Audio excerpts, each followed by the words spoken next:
आती है। इसके बाद में दुर्योधन की बेटी लक्ष्मणा का स्वयंवर हो रहा था। उसमें जामवंती जी के पुत्र शांब उन्होंने लक्ष्मणा को हरण कर लिया। इससे दुर्योधन आदि सब बहुत नाराज हो गए और युद्ध किया। अकेले सांब थे, उनको बांध लिया। श्री बलराम जी महाराज गए और बलराम जी महाराज ने समझाया, नहीं माने तो हल उठाया अपना और हस्तिनापुरी को अपने हल से ही हिला दिया। पूरा सारा नगर ही गंगा जी में गिरा देंगे। तो भयभीत होकर के सब चरणों में पड़े, बलराम जी के क्षमा मांगी और फिर लक्ष्मणा, दुर्योधन की पुत्री लक्ष्मणा को सांब के साथ में, इनको दहेज के साथ में विदा कर दिया। बोलिए सांब महाराज की जय, बलराम जी महाराज की जय। भगवान की दिनचर्या, कैसे कैसे भगवान अपने अपने महलों में रहते हैं।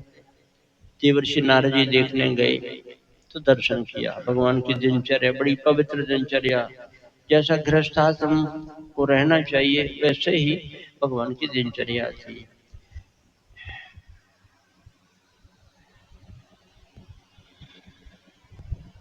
हस्तिनापुर में श्री युधिष्ठिर जी अपने और 4 भाइयों के साथ में, द्रौपदी और माता कुंती के साथ में, और उनके मन में हुआ राजसू यज्ञ करें।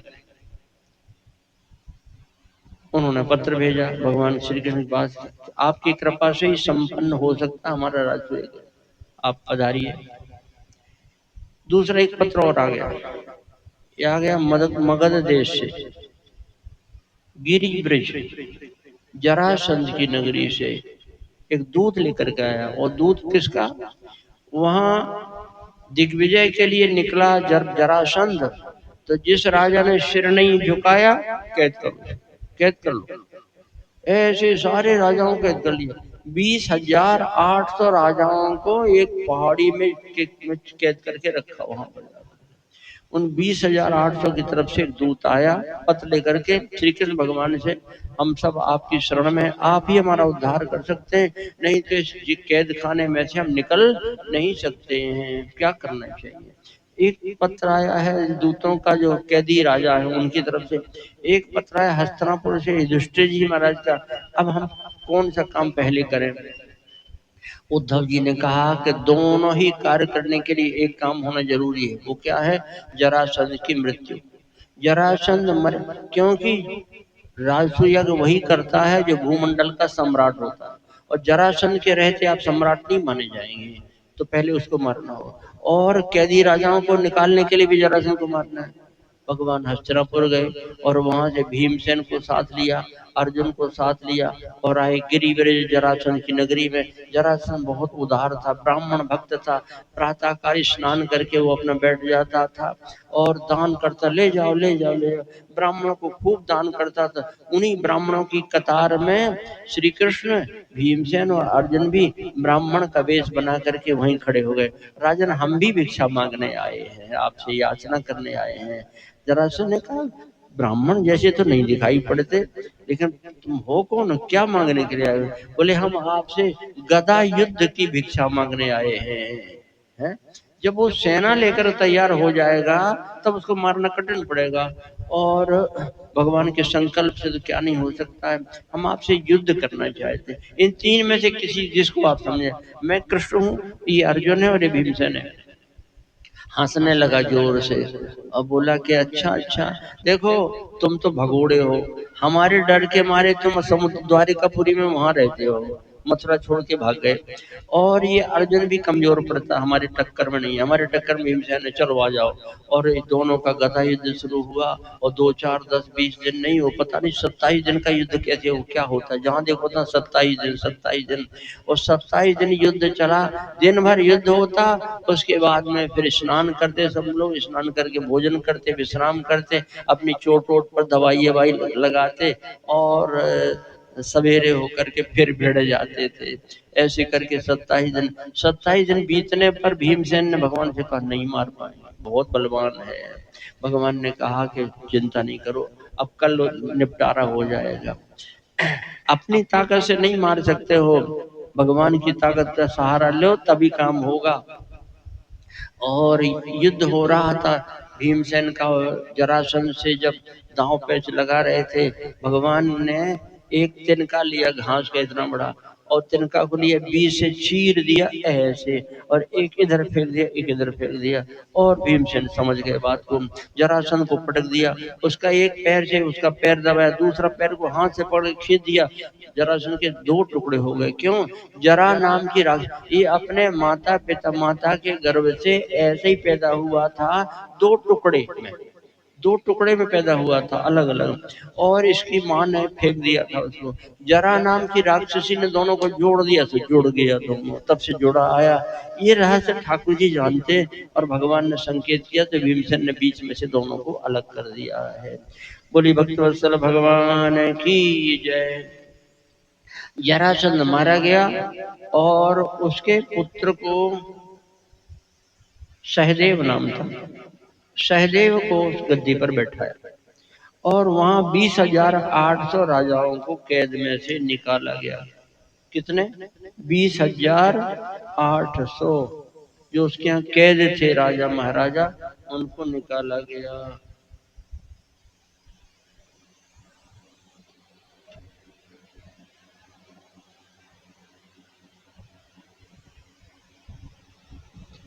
जब उनको निकाला, उन्होंने भगवान का दर्शन किया, और दर्शन किया तो भगवान के चरणों में वंदन किया। आपने उबार लिया, आपने निकाल लिया हमको, नहीं तो इसके जेल में हम यही मर जाते हैं। भगवान की स्तुति की है। कृष्णाय वासुदेवाय हरे परमात्मने प्रणतः क्लेशनाशाय गोविंदाय नमो नमः। भगवान की बड़ी लंबी स्तुति की उन राजा महाराजाओं ने, और भगवान ने भी उनको समझाया कि अब आप स्वतंत्र हैं, अपने अपने राज्य में जाइए। लेकिन ध्यान रखिए, राजा बनकर के राज नहीं करना है, सेवक बनकर के, प्रबंधक बनकर के राज करो। यहाँ का अधिकार भगवान के धाम के अधिकार से वंचित कर देता है। अगर हम चाहते हैं कि हम भगवान के धाम में हमें स्थान मिल जाए कुछ रहने बैठने के लिए, तो यहाँ के अधिकारों को छोड़ दीजिए। अब यहाँ भी अधिकार जमा करके बैठे हुए हैं, और चाहे कि भगवान के धाम में भी अधिकार मिल जाए तो मिलने वाला नहीं है। तो देखो, सब कुछ भगवान का बनाया हुआ, इतना रत्ती भर भी किसी का बनाया हुआ नहीं है। घर हमने बनाया, घर तो बना लिया। जिस मिट्टी से ईंट बनी है वो मिट्टी आपने बनाई है क्या? नहीं बनाई। पानी आपने बनाया, सीमेंट वाला पत्थर आपने बनाया, और मेहनत करने वाली शक्ति है कारीगरी वो आपने बनाई। आपको बनाया तो कुछ है ही नहीं, सब भगवान का बनाया हुआ है जाकर के। सोना चांदी बहुत महत्वपूर्ण बात है। चार लोग बैठे, वही ध्यान से सुन लीजिए। ये पृथ्वी भगवान की धर्म पत्नी है। सवेरे उठते हैं बिस्तर से तो पैर जमीन में नहीं रखा जाता है, पहले धरती माता के पैर छूते मंत्र पढ़ा जाता है। क्या मंत्र पढ़ते हैं? समुद्र वसने देवी पर्वत स्तन मंडले विष्णु पत्नी नमस्तभ्यम पाद स्पर्श समझ में। विष्णु पत्नी भगवान की पत्नी है, ठीक है, ये भगवान की पत्नी है। और ये 4 एकड़ का प्लॉट है वो आपके नाम से है, उसका पट्टा मिला हुआ है ना सरकार से। उसमें क्या लिखा है? भूमि स्वामी। क्या लिखा? लिखा है ना। तो फिर इस ये 4 एकड़ किसका है? हमारे हमारे नाम पर पट्टा है, हम भूमि स्वामी है। तो भूमि स्वामी भगवान है कि आप हैं? कौन है? भगवान है। वो आप बीच में घुसे हैं कि नहीं हम भी भूमि स्वामी हैं, तो कितनी गलत बात है। जो लक्ष्मी सोना चांदी रुपया पैसा लक्ष्मी कहलाती है, इसे लक्ष्मी के पति ठाकुर जी हैं। लेकिन बैंक बैलेंस तो आप कहते हैं मेरा है, मेरा है, ये सोना चांदी मेरा है, ये सब मेरा है? तो वो भी, ये भी तो लक्ष्मी है। एक समय सारी लक्ष्मी के पति भगवान, और आपके घर में जितनी लक्ष्मी उसके पति आप। कितनी गंदी बात है। अपनी माँ जो है, अरे सारी जगत की माँ है लक्ष्मी मैया, पृथ्वी देवी सारे जगत की माँ है? जो माँ है उनको पत्नी मान लेना कितनी गलत बात है। किसी ने दुआ कहा है, नारी काहू रंग की कहे न अपनी को। एक माता जी जा रही है रास्ते में, उनसे कहो माता जी जय श्री राम, कोई गलत बात नहीं। बहन जी जय श्री राम, कोई गलत बात नहीं। चाची ठीक है आप, कोई गलत बात नहीं है। ये मेरी घरवाली जा रही है, ऐसे कह सकते हैं? न समाज इसको मान्यता देगा, और उसका पति को पता लगेगा तो इतना बड़ा डंडा लेकर के आएगा। कौन बोल रहा था, कौन बोल रहा था कि हमारी पत्नी है? मुझे ये बोल रहा, मारो डंडा इसको। न समाज में मान्यता है, न परलोक में मान्यता है? इसलिए इस गलती के कारण से हम भोग रहे हैं मार है? नारी काहू रंग की कहे न अपनी कोई, हरी नारी अपनी कहे तो क्यों ना फजीयत हो। भगवान की पत्नी को यहाँ कुछ भी ये कहने का अधिकार नहीं कि मेरा ये मोबाइल मेरा कहने का अधिकार नहीं है। और कहते हैं तो हथकड़ी बड़ी पड़ेगी आपको, नहीं पड़ेगी है? दूसरे की चीज पर आप कब्जा जमाएंगे तो हथकड़ी नहीं पड़ जाएगी है? तो भगवान की संपत्ति को, भगवान की लक्ष्मी को, भगवान की पृथ्वी को हमने अपनी मान रखा है कि ये मेरी पत्नी है। कितनी गंदी बात है। इससे हम भगवान की कृपा से दूर हो, भगवान की कृपा नहीं प्राप्त कर सकते हैं। अगर भगवान की कृपा प्राप्त करना है तो संसार में कहीं रंच रच्ची रत्ती भर मात्र भी कोई अधिकार हमारा नहीं होना चाहिए। एक मोबाइल मेरा नहीं है, किसका है? बोले ठाकुर जी का। लाओ ठाकुर जी का तो हम मंदिर में जमा कर दे। बोले नहीं, आपके ठाकुर जी का नहीं, ये हमारे ठाकुर जी का है। हाँ, साधु महात्मा बड़े पढ़े पढ़ाए रहते हैं, उनसे पूछो कि ये सामान, ये पैसा ये किसका है? तो कहेंगे भगवान का। तो ये भगवान का अकेले नहीं है, ये हमारे भगवान का है, हमारे ठाकुर जी का। कोई समस्या वाली बात नहीं है। रीवा एक राज्य है, रीवा।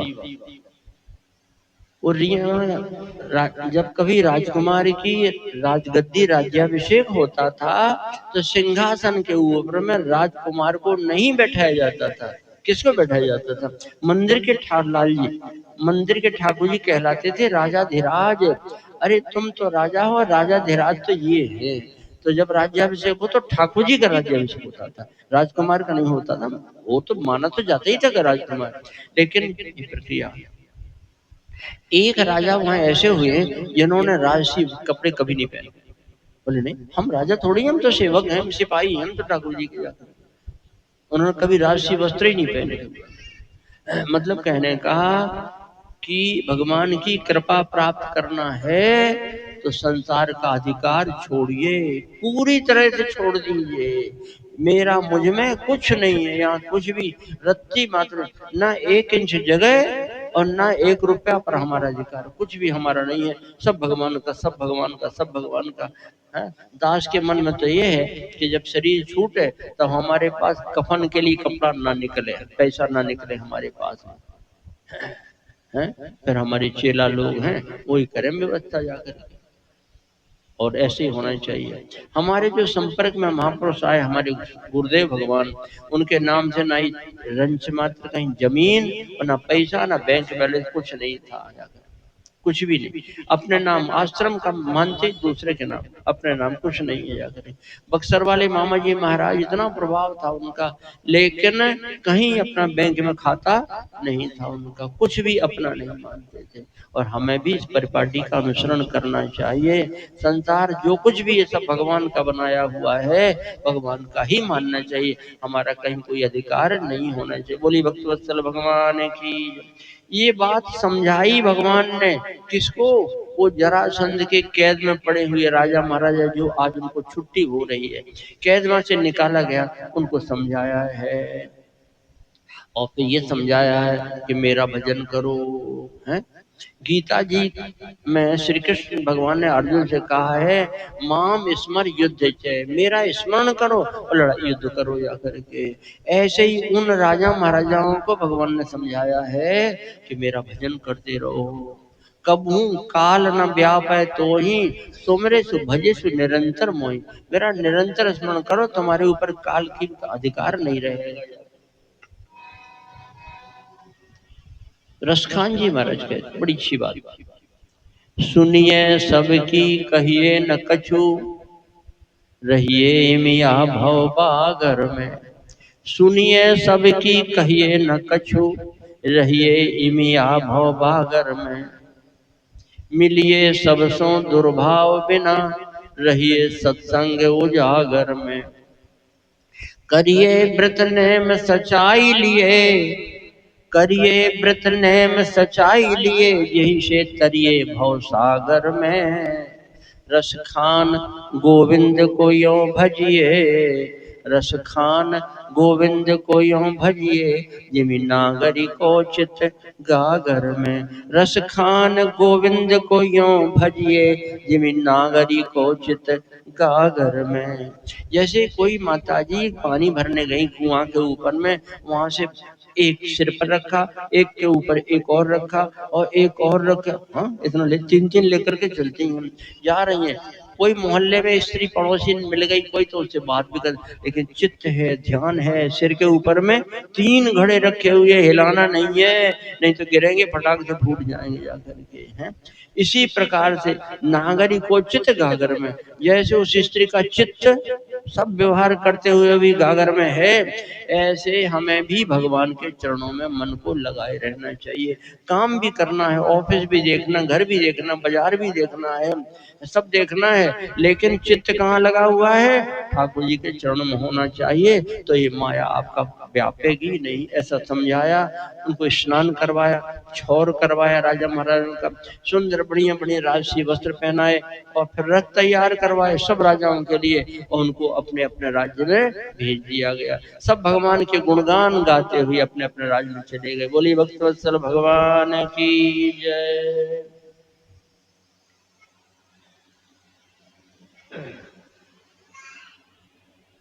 शिशुपाल श्री युधिष्ठिर जी महाराज के राजसू यज्ञ में प्रथम पूजा किसकी हो?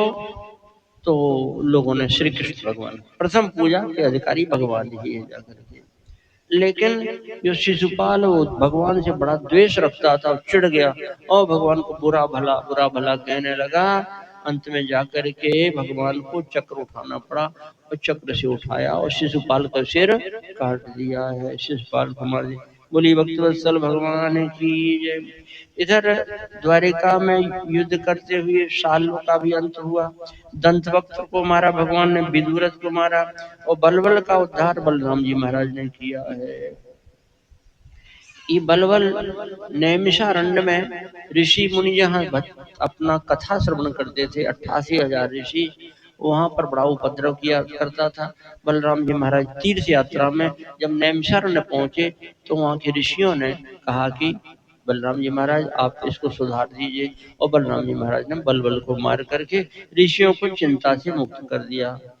बोलिए बलराम जी महाराज की जय। और इसके बाद कथा आती है श्री सुदामा जी महाराज। सुखदेव जी महाराज कहते हैं, कृष्णस्यासि सखा कश्चित् ब्राह्मणो ब्रह्मवित्तमा, विरक्तेन्द्रियार्थेषु प्रशांतात्मा जितेन्द्रिया। यदक्षोपपन्नेन वर्तमानो गृहाश्रमी, तस्य भार्या कुशलस्य क्षुत्क्षामा च तथा विधा। श्री कृष्ण भगवान के सखा, बहुत बड़ी बात, भगवान का सखा, सखा माने सह खादती सखा, एक थाली में बैठ करके खाएं, भोजन करें एक साथ में, वो सखा। भगवान का सखा होना बहुत बड़ी बात। भगवान अपने सखाओं को बहुत महत्व देते हैं। अपने सखा उद्धव जी को ठाकुर जी कहते हैं कि हमको हमारी प्रिया जी उतनी प्यारी नहीं है जितने प्यारे आप हमको लगते हैं, परिवार हमको प्यारा नहीं, आप हमको। राम जी महाराज ने भी ऐसे ही कहा है, ये सब सखा सुनहु मुन मेरे। जब लौट करके आए हैं वनवास से, तब फिर वशिष्ठ जी से परिचय करवाया है, ये हमारी सखा है। ये सब सखा सुनो मुन मेरे, भये समर सागर कहाँ बेरे, मम हित लाग जन्म नहारे, भरतऊ ते मुहि अधिक प्यारे। किससे प्यारे हैं? भरत जी। भरत जी के समय संसार में कोई हो सकता है? इतिहास में नहीं हो सकता। भरत जी के समान कोई इतिहास में नहीं हो सकता है। अगर पलड़े पर बैठा दिया जाए राम जी को और श्री महाराज भरत जी को, तो राम जी का पलड़ा हल्का पड़ जाएगा, भरत जी का पलड़ा ज्यादा वजनदार हो जाएगा। वो महापुरुष है। और राम जी कहते हैं भारतों ते मुझ, ये बंदर भालू हमको भारतों ते मुझ अधिक प्यार, भरत जी से ज्यादा प्यार है। और भगवान गलत झूठ तो कभी बोलते नहीं है। और भी कहा है कि अनुज हमारे भैया, और राम जी के जैसे भैया ऐसे इतिहास में दूसरे हुए नहीं। लक्ष्मण, भरत, शत्रुघ्न, अनुज, राज। राज भी कोई सामान्य है, राम जी महाराज का पूरे भूमंडल के सम्राट थे। अनुज, राज, संपत्ति और वैदेही। वैदेही माने जानकी जी। अनुज, राज, संपत्ति, वैदेही, देह हमारी, गेह हमारा भवन, देह गेह परिवार, और कौशल्या जी, सुमित्रा जी, कैकेयी जैसी माताएं, देह गेह परिवार स्नेही, सब मम प्रिय नहीं तुम्हें समाना। सब हमको प्यारे हैं, लेकिन ये जो बंदर भालू हैं जितने, ये जितने प्यारे हैं उतने प्यारे हमारे ये नहीं है। सब मम प्रिय नहीं तुम्हें समाना। तो शायद इसलिए कहा हो ऐसा, जिसमें ये बंदर भालुओं का मन राजी हो जाए कि हमको राम जी बहुत मानते हैं। ना ना ना, ऐसा नहीं। राम जी महाराज कहते मृषा न कहो मोरे अब, हम झूठ कभी बोलते नहीं है, हमारा सिद्धांत है ये। यही बात रामावतार काल में और यही बात कृष्णावतार में उद्धव जी से ठाकुर जी कहते हैं कि हमारी लक्ष्मी भी हमको उतनी प्यारी नहीं है जितने प्यारे आप हैं। यथा भगवान वैसे आप। मतलब क्या है इसका रहस्य क्या है? भरत जी के समान, लक्ष्मण जी के समान, शत्रुघ्न जी के समान कोई हो नहीं सकता है। और राम जी बंदर भालू से तुलना में कहते हैं कि ये सब भरत भरत जी के समान हमको प्यारे। इसका तात्पर्य जो दास की बुद्धि में आया वो ये कि भरत जी, लक्ष्मण जी, शत्रुघ्न लाल जी ये भगवान है, ये जीव नहीं है, ये भगवान है साक्षात। तो भगवान कोई बहुत बड़ा काम कर दे में तो उसकी मान्यता नहीं है। भगवान तो भगवान है भैया, हैं? वो धनुष तोड़ दे में, सारी दुनिया तोड़ दे में, चाहे जो कर दे, भगवान सक्षम है, कुछ भी कर सकते हैं। और मतलब कहने का तात्पर्य इस तरह से समझिए कि जैसे जवान बेटा है और 50 किलो का वजन उठा के ला रहा है, तो पिता कहता है भाई हाँ बेटा उठा, रख लो रख लो रख लो, पीठ पीठ नहीं ठोकेगा। और 10 साल का बेटा है, वो 5 किलो वजन ला रहा है, 10 साल का बेटा 5 किलो वजन उठा के ले आ रहा है, तो अरे भैया भैया जो पीठ, अरे शाबाश शाबाश, देखो कितना बड़ा वजन लेके आ रहा है? क्योंकि अभी 10 साल का है भैया, है? और वो 30 साल का है, 35 साल का, उसकी बात अलग चीज है। इसी प्रकार से भरत जी, लक्ष्मण जी, शत्रुघ्न लाल जी महाराज आदि ये सब भगवान के भगवान है। ये जो भी करे, है? लखन लाल जी महाराज 14 साल तक सोए नहीं है। वो कभी नहीं सोते भैया, उनको नींद थोड़ी आती हो, वो परमात्मा है, वो कभी, वो हमेशा जागते रहते हैं। उनकी महिमा गाने की कोई जरूरत नहीं है, वो परमात्मा है। लेकिन ये जीव हैं, कौन? बंदर भालू। इन्होंने अपना परिवार छोड़ा है, हमारे लिए प्राणों की बाजी लगा दिए, इसलिए भारतों ते मुझ अधिक प्यार, इसलिए हमको ज्यादा प्यारे। ऐसे ही सखा है ठाकुर जी के सुदामा जी महाराज। क्या कहते हैं ठाकुर जी? कहते हैं कृष्ण स्यासी सखा कश्चित ब्राह्मणो ब्रह्म विद्यमा। एक ब्राह्मण देव भगवान के सखा, और केवल ब्राह्मण नहीं थे, ब्राह्मण जैसी स्थिति थी उनकी। जैसे क्या क्या गुण थे उनके? विरक्ता इंद्रियार्थ, इंद्रियों जो के संबंध में विरक्त थे, माने ये इंद्रियां उनकी ललचती नहीं थी, आंख तमाशा देखने के लिए, कान संगीत सुनने के लिए, इनसे विरक्त थे। और जितेंद्रिय थे, इनकी इंद्रियों पर इनको नियंत्रण था, कंट्रोल था, ब्रेक था, इसीलिए प्रशांत आत्मा रहते हैं। हम लोग अगर परेशान हैं तो किस कारण से परेशान है? क्योंकि हमारी इच्छाएं बड़ी हुई हैं, हमको ये होना चाहिए, हमको ये होना चाहिए, इसलिए परेशान है। और जिसकी कोई इच्छा ही नहीं है, जा ही न चाहिए कबहू कछु, तुम सन सहज स्नेह बसव निरंतरता सो रसो राव निज गेह। जिसको कोई इच्छा ही नहीं है उसका मन शांत रहता, प्रशांत आत्मा। जो मिल जाता था भिक्षा में उसी से गुजर कर लेते थे। और जैसे ये थे ऐसे इनकी पत्नी भी भार्या कुचेले से मैले कुचेले कपड़े पहने रहती थी, शुद्ध सामाच तथा विदा, और उसकी पेट भर भोजन कभी मिलता नहीं था। ऐसी स्थिति में रहते थे। श्री सुदामा जी महाराज तो संतुष्ट रहते, पत्नी के मन में कभी कभी खटपट हो जाती थी। ऐसी जिंदगी बीत गई, न कोई कपड़ा ठीक से पहनने को मिला है, न पेट भर भोजन मिला जाए। एक दिन सुदामा जी से ही कह दिया उनकी पत्नी, क्या नाम था, सुशीला, सुशीला जी ने सुदामा जी से कहा कि ऐसी विपत्ति में जीवन बीत रहा है, हमारा तो कोई है नहीं, क्या आपके भी कोई परिवार में, कोई रिश्ते में, संबंध में कहीं कोई, हमने सुना है कि आपके मित्र द्वारिकाधीश। बोले हाँ है। वो द्वारिकाधीश तो महाराज बहुत सोने की द्वारिका में रहते हैं, चले जाइए, कुछ नहीं कहिएगा, फिर भी भेंट देंगे आपको, मित्र मान करके वो कुछ भेंट देंगे, उस ले आइएगा तो उससे गुजर चलेगी। सुदामा जी ने कहा नहीं जाना, नहीं जाना है, क्योंकि मित्र के पास कुछ याचना लेकर के जाना बढ़िया वाली बात नहीं है।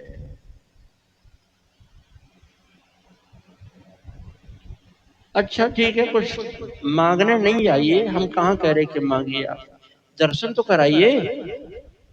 हैं? आप बताते कि हमारे मित्र श्याम सुंदर बहुत सुंदर है, तो क्या आपके मन में नहीं करता कि हम दर्शन करें? सुदामा जी ने कहा कभी भूलता ही नहीं, मित्र कभी मुझे विस्मरण ही नहीं होते, हमेशा याद आते हैं। तो फिर कैसे याद आते हैं? दर्शन नहीं, दर्शन कराइए। दर्शन वाली बात आई तो सुदामा जी के मन में हो गया कि दर्शन करा। मित्र के पास जावे, रिक्त पानी न पश्येत राजा न भिषम गुरुम। तो कई ऐसे संबंध है कि जहाँ खाली हाथ नहीं जाना चाहिए। क्या घर में कुछ है नहीं, क्या लेके जाए, कुछ भेंट होना चाहिए। सुदामा जी की पत्नी चार घर से 4 मुट्ठी चावल मांग करके ले आई, एक पुराने कपड़े में बांध के दे, ये भेंट है। और सुदामा जी महाराज अपनी लठिया लेकर के चल पड़े द्वारकाधीश ठाकुर जी का दर्शन करने।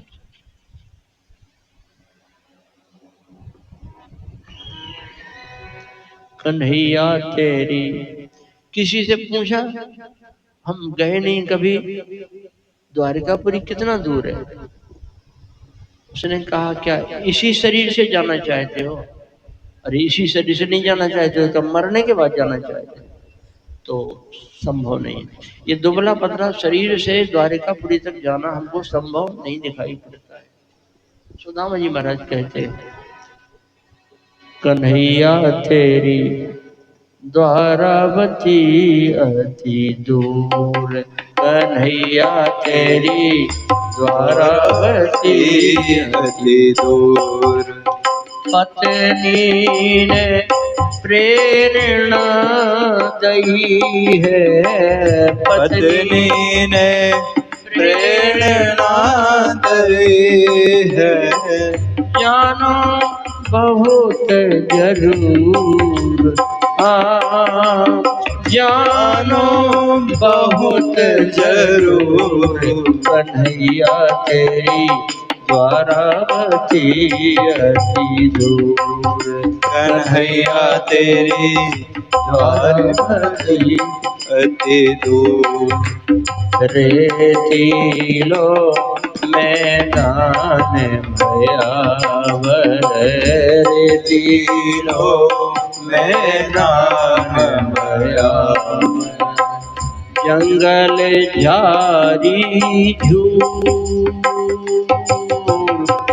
जंगल झाड़ी जो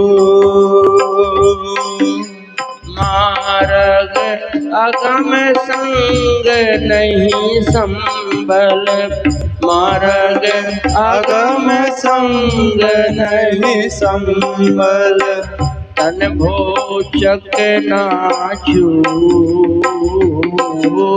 चल भोचक नाचू।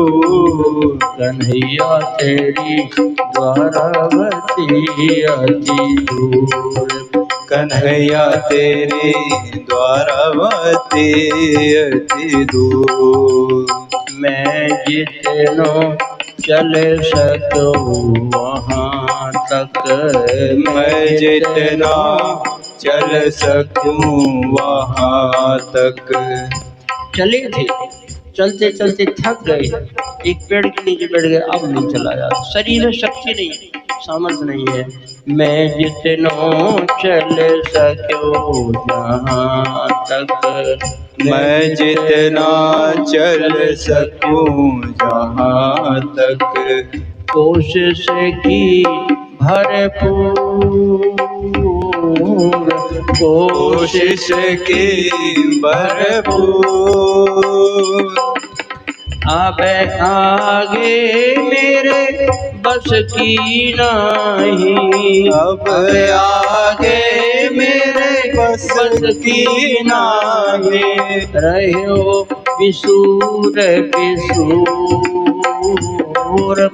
रहो पिसूर पिसूर, कन्हैया तेरी द्वारावती अति दूर, कन्हैया तेरी द्वारावती अति दूर। बैठो हिम्मत हार मित्र अब बैठो, बैठो हिम्मत हार मित्र अब, मोह पे पर न फूल, मोह पे पड़े न फूल, श्री नारायण प्रभु भव सहायक, नारायण प्रभु भाव सहायक, हो सजीवन मोर, हो संजीवन नूर, कन्हैया तेरी द्वारावती अति दूर, कन्हैया तेरी द्वारावती अति दूर। थक गए चलते चलते। और एक समस्या और, नदी पार करना, नदी पार करने की ताकत नहीं है शरीर में। एक नाव वाला आ गया, पार जाना हो तो बैठ जाओ, बोले पार तो जाना है पर नहीं बैठेंगे। अरे बैठोगे नहीं तो पार कैसे? बोले समस्या है। क्या समस्या है? बोले देने के लिए उतराई नहीं हमारे पास में, कुछ दे देना। बोले कुछ भी नहीं है। अरे कुछ तो, बोले कुछ है ही नहीं है। कुछ तो होगा आपके पास में। बोले एक चीज है, लोगे? हाँ क्या चीज बताओ? बोले दरिद्रता है। ले ले, क्योंकि वो कोई सामान्य केवट नहीं थे, इस भाव सागर से पार लगाने वाले केवट थे। और ठाकुर जी ने अपनी झोली फैला दी, बोले दे दो, अपनी दरिद्रता हमारी झोली में डाल दो। और उस दिन से सुदामा जी महाराज, ठाकुर जी ने उनको माला माल बना दिया, सारी दरिद्रता अपनी झोली में डाल ली भगवान ने जाकर के। कब बैठ जाओ, कोई बात नहीं है। बैठाया, उस पार पहुंचा दिया। एक रात हो गई, एक पेड़ के नीचे ऐसे हाथ रखा सिरहाने और सो गए। भगवान ने कहा ये पता नहीं कब तक पहुंचेंगे। और श्री गरुड़ जी को आदेश किया, उन्होंने उठाया धीरे से और द्वारिकापुरी के पास पहुंचा दिया जाकर के। सवेरे उठे, देखा तो महल महल दिखाई पड़ रहे हैं, ये तो कोई नगर जैसा दिख रहा। रात में सोए थे तो उस समय कुछ नहीं दिखाई पड़ा, ये सब अंधेरा हो गया था इसीलिए नहीं दिखाई पड़ा कुछ। भैया ये कौन सी जगह है, कौन सी नगरी है? लोगों ने बताया द्वारिकापुरी है। द्वारिकापुरी? फालतू लोग हल्ला मचा रहे थे, बड़ी दूर कुछ नहीं है, नदी पार की और द्वारिका बस। अरे हम इतना जानते तो हम पहले ही चले आते, हम तो समझते थे कि बहुत दूर है बहुत दूर है। चलो कोई बात नहीं, द्वारिकापुरी है तो यहाँ हमारे कृष्ण कहीं रहते हैं यहाँ पर। अरे ऐसे मत बोलो बाबा, हैं? देवराज इंद्र भी आते हैं तो ठाकुर जी के नाम के आगे लंबे विशेषण लगाते थे, बोलते आपने सीधे लठ मार दिया, ऐसे नहीं बोलते। फिर कैसे बोलते हैं? बोले श्री तो लगाओ कम से कम ठाकुर जी के संबंध में। है आप तो पढ़े लिखे मालूम पड़ते हैं। बोले भैया हमारी बचपन की आदत है, बचपन में हम ऐसा बोलते थे, अब देखो प्रयास करेंगे, सुधारेंगे, संभालेंगे। अभी बताओ वो कहाँ मिलेंगे? बोले यहाँ से वहां तक जितने महल दिखाई पड़ रहे सब उन्हीं के। क्यों? एक व्यक्ति रहेगा तो एक महल में रहेगा, ये इतने महल कितने हैं? महल यहाँ से हमको तो पता ही नहीं कहाँ तक, समझ नहीं आ रहा कितने हैं। बोले 16,108। 16,108 में रहते हैं श्री कृष्ण। हाँ 16,000। क्यों भाई, एक में व्यवस्था नहीं होती है? बोले 16,108 रानियां हैं। अरे बाप 16। देखो ये है जीव में और परमात्मा में अंतर। हम अपनी पत्नी, एक पत्नी का पेट नहीं भर पा रहे हैं, और इनके यहाँ 16,108 रानियां, सोने के महल महल महल महल बने हुए यहाँ से वहां तक। वाह धन्य भाई, गजब की बात।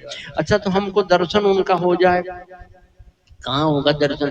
बोले किसी भी महल में चले जाइए, अब दर्शन वहां हो जाएगा जाकर। अरे जो सामने बोले यहाँ तो होना ही है क्योंकि ये सबसे बड़ी महारानी का महल है, खबर कर दो। खबर कर दो तो क्या बताएं आपको?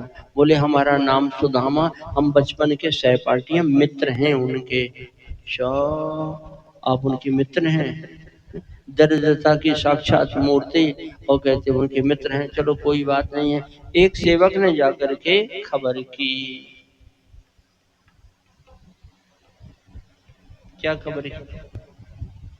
भगवान के पास खबर की, एक ब्राह्मण देवता आप मित्र हैं और वो आपसे मिलना चाहते हैं। क्या स्थिति है? बेटे दोनों को रोते देखा तो उनका हृदय भी हिल गया। है? आज ऐसी स्थिति है, हम अपने बच्चे को थोड़ा सा दूध नहीं दे सकते। तब फिर कोई बात नहीं है, हमारा मित्र है द्रुपद, राजा है, उससे हम कहेंगे तो एक की जगह में वो 10-20 गाय दे देगा जाकर। राजा महाराजा के लिए क्यों बड़ी बात है?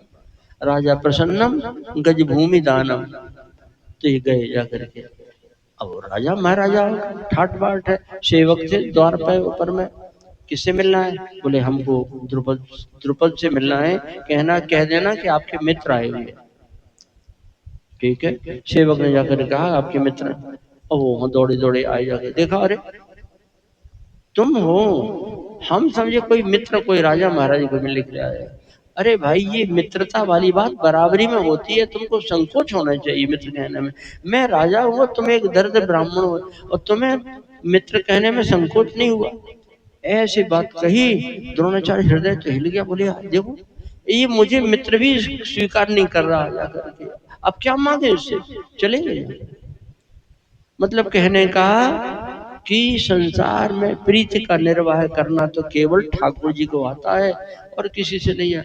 इसलिए अगर किसी से संबंध रखना है तो संसार से संबंध रखने में कोई भलाई नहीं है। जानत प्रीत रीत रघुराई है, ठाकुर जी जानते हैं प्रेम करना, इसलिए उनसे ही प्रेम करना चाहिए, संसार से मात्र व्यवहार निभाना चाहिए।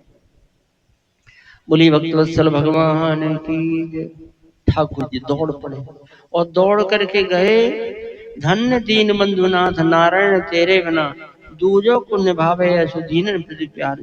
भगवान दौड़े दौड़े गए, सुदामा जी को देखा, बहुत बरसों बरसों बीत गए थे, जाकर के गले से लगा लिया, बड़ी देर तक हृदय से लगाए रहे। उसके बाद हाथ पकड़े सुदामा जी महाराज का, और हाथ पकड़ के आंखों से आंसू बहाते हुए ठाकुर जी लेकर के आए अपने महल में। और महल में आकर के महारानी रुक्मिणी जी के पलंग के ऊपर उनको बैठाया है और कहा बड़ी सौभाग्य है, हमारे मित्र भी हैं और ब्राह्मण देवता हैं, सेवा करो इनकी। सबसे पहले थाल लेकर गया और चरण धोए जाए इनके। और रुक्मिणी महारानी जी तो आश्चर्यचकित हो गई। बड़े बड़े राजा महाराजा आते हैं, ठाकुर जी उनको सम्मान नहीं देते हैं। देवराज हिंद आते हैं तो अभी खड़े खड़े बात करते हैं, और इनको हमारे पलंग पर बैठाया है। ये कौन भाग्यशाली, इसने कितनी तपस्या की होगी पूर्व जन्म में। महारानी रुक्मिणी जी सोने का थाल लेकर के आई, जल लेकर के आई, और भगवान ने अपने हाथों उनके चरणों को धोना प्रारंभ किया। पाँव में जूते तो थे नहीं, कांटे लगे थे, बिमाई फटी हुई थी। ठाकुर जी अब चरण धोने लगे तो भक्तों ने लिखा है, ऐसे बेहाल बिमायन सो पग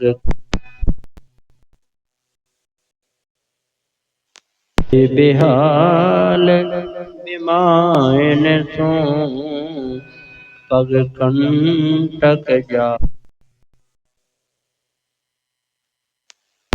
करुणा करके करुणा निधि रोए पानी परात को हाथ छुयो नहीं।